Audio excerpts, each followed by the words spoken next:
Magandang tanghali! Kumusta po? Narito po ulit ang update natin para sa lagay ng ating panahon. Ngayong tanghali po ng March 15, 2024 na kung saan sa ngayon po ay easterlies o hangin na mula sa Pacific Ocean. Ang dominanteng hangin po ngayon na umiihip dito sa ating bansa. Walang anumang sama ng panahon sa loob at labas ng ating area of responsibility at ito nga pinapakita ng forecast model natin pong ginagamit hanggang po sa susunod na 2 linggo.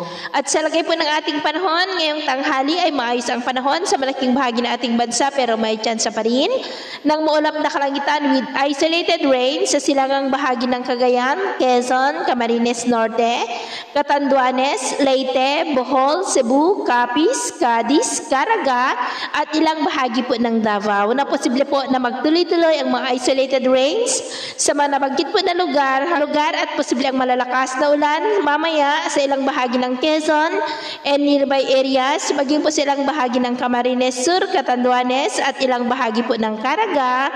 Kaya mag-ingat po tayo sa posibleng banta po ng mga pagbaha at pagguho ng lupa. Sa atin naman pong mga baybayin, maalon po sa mga baybayin ng Catanduanes, Eastern Samar Seaboard, Dinagat Island at silangang baybayin ng Mindanao ng mga alon ay posible po na aabot hanggang po sa 1.5 to 2 meters height. Kaya iwasan po muna natin ang papalaot dyan sa mga may kulay pula para po mas makaiwas sa mga sakunang pangkaragatan.